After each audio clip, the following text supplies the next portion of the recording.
Steve and Alan's pro tips in a short time. Learn a lot. Hey, Steve. Hey, Alan. Today we're following up on a recent quick pro tip where you talked about preparing students to get the most out of a clinic or a guest rehearsal. Yeah, if you haven't heard that one yet, in my opinion, it's worth checking out. It's all about helping students bring the right energy, posture, and mindset into a clinic situation. Yep, it's a good one. But today we're flipping the focus to you. To me? No, not you, Oh, Steve. The director, the listener, the director. I've been the clinician plenty of times, and I've also been the director sitting off to the side. And I've learned that how you lead in that moment can make a huge difference. So here's today's tip. If you want to be a great leader during the clinic, sometimes the best move is to get out of the way. all right. You got any more than that, or do I just need to go use the restroom during the clinic?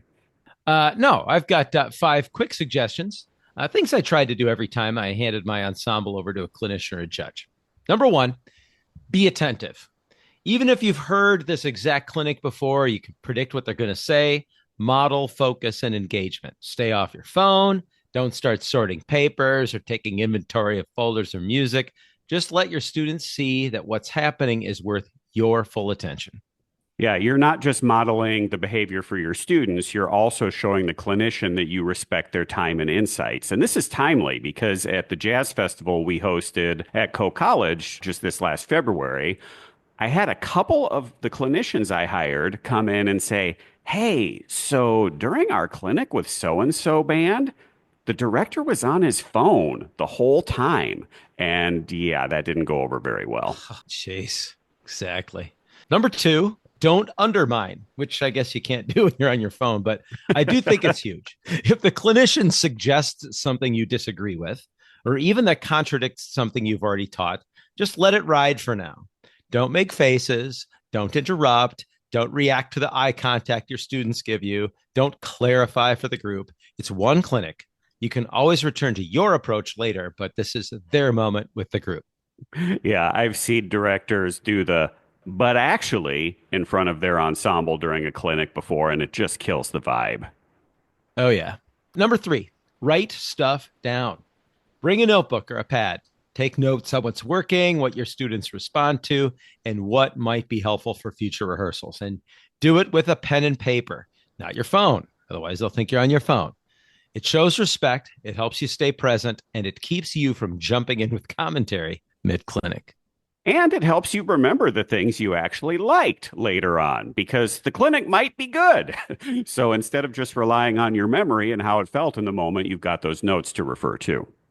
Yeah, totally. Yeah. The memory does not work the way we think it does. My college director always said a short pencil is better than a long memory. Number four, don't try to teach also. Avoid jumping in to echo what the clinician just said or to prove, yeah, I already taught them that. Hey, yep, that's exactly what we are talking about on Thursday, guys. Remember that? Your students are going to pick up on that insecurity. Let the guests do their work. You have already set the stage by inviting them.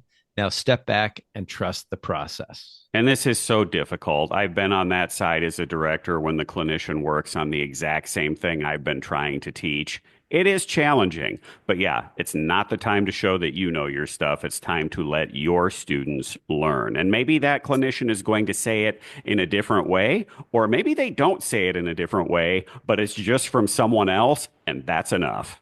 Yes. And that leads us to number five. Ask a question or two at the very end.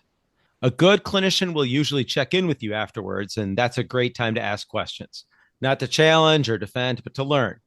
Lean in, ask something like, hey, so when you talked about shaping that phrase, can you explain a little bit more about how you would do it? That kind of professional curiosity goes a long way, both for you to learn something and to improve your professional relationships with people and your reputation. Yeah, it helps turn the clinic into professional development for the teacher, not just for the students. Right. So, recap, be attentive, don't undermine, write stuff down, don't teach or try to prove yourself, and ask thoughtful questions afterward. Your presence does matter in a clinic, and sometimes the best way to lead is by stepping back. Yeah, good stuff, Alan. Definitely would have benefited from this list in my first couple of years of teaching. Oh, me too. Me too. But learning is a career long process, and we are all still learning. Thanks for listening.